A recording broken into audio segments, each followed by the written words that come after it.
Et je retrouve du côté de Washington Tim Naftali, qui est historien présidentiel et qui fut directeur de la bibliothèque du président Richard Nixon.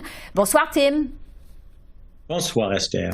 Donald Trump, évidemment, nous a habitués à toutes sortes de premières au cours des dernières années. On a assisté donc à une autre première aujourd'hui. C'est la première fois dans l'histoire des États-Unis qu'un ancien président est inculpé au niveau fédéral. Aidez-nous d'abord, Tim, à mieux saisir l'ampleur de cette comparution. Jusqu'à quel point c'est inédit ce qui se passe aux États-Unis? C'est la première fois, donc, un président américain et a fait part d'une inculpation pour avoir détenu des secrets d'État. C'est la première fois qu'un ancien président est accusé d'avoir violé la loi d'espionnage des États-Unis. C'est une loi qui a été promulguée durant la Première Guerre mondiale. Souvenez-vous que le président des États-Unis était le chef de toute la militaire américaine. Et Donald Trump, l'accusation contre Donald Trump décrit qu'il a détenu des plans militaires et qu'il a parlé avec des gens qui n'avaient pas le droit de connaître ses secrets. Il a parlé avec eux des détails d'un plan militaire.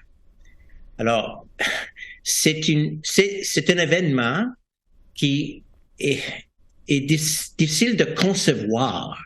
C'est pas seulement inédit, sans précédent. C'est difficile à concevoir que quelqu'un qui a été à la Maison-Blanche sera capable de telle et telle action. Ouais. Juste pour clarifier les choses, Tim, parce que plusieurs ont tracé un parallèle entre cette inculpation au fédéral de Donald Trump avec ce qui avait mené à la démission du président Nixon en 1974. Vous avez été directeur de la bibliothèque présidentielle de Richard Nixon. Expliquez-nous en quoi c'est différent du Watergate, justement.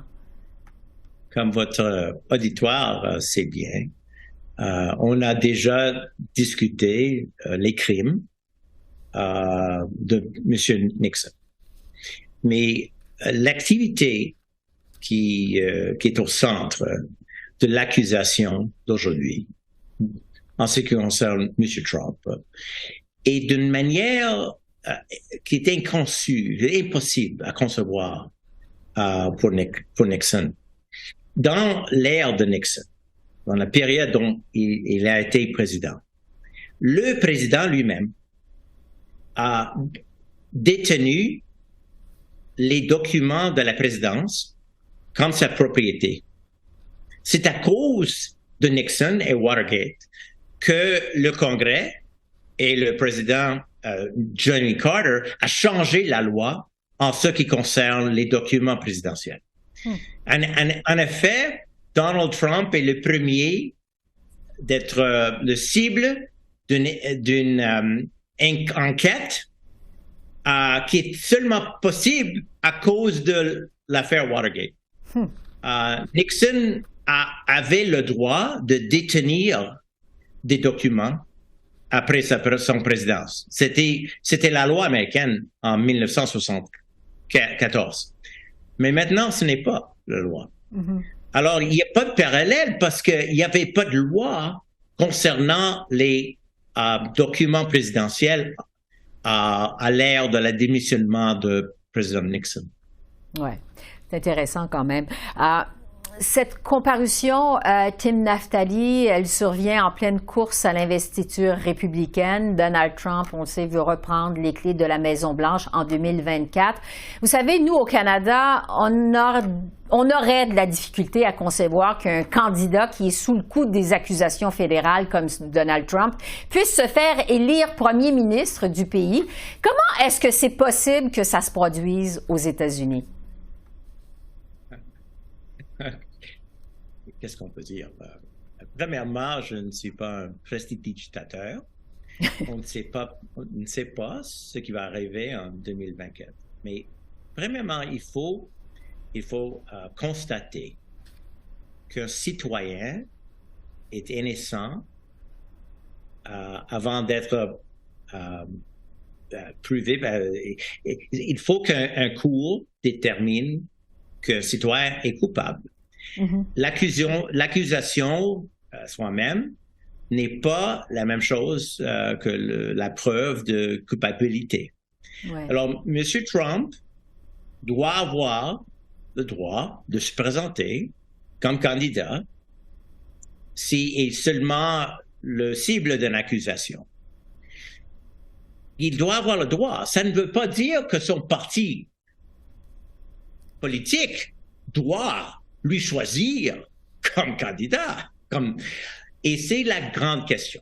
C'est pour les militants républicains qui vont faire partie des primaires.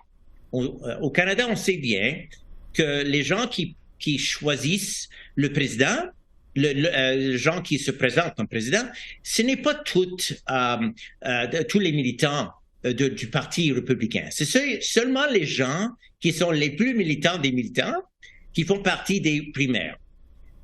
Ces gens vont-ils penser que c'est pas bon pour le parti et pour le pays de choisir quelqu'un qui est au centre d'une accusation comme l'accusation d'aujourd'hui au niveau fédéral de Trump?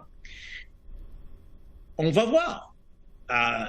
On voit maintenant que quelques-uns des chefs républicains commencent à décrire soigneusement la sévérité de l'accusation.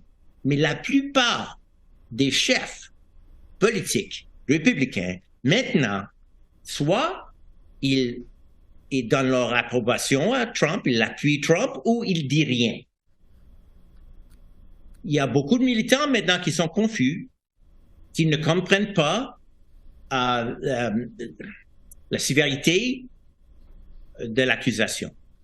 Et c'est vraiment pour les chefs républicains d'expliquer aux autres républicains, ce n'est pas une affaire politique. C'est quelque chose de très sérieux. Il faut prendre pour sérieux quand quelqu'un détient les secrets d'État. Mm-hmm. Quand quelqu'un détient sans approbation les plans militaires. Et c'est ce que Trump, il paraît, c'est ce que Trump a fait. On sait bien qu'il l'a fait, mais ce que le procureur Smith doit prouver, c'est que Trump savait qu'il a détenu des secrets. Il savait que ces documents, ce n'était pas à lui. Que ces documents étaient des documents publics, des documents gouvernementaux. Ouais.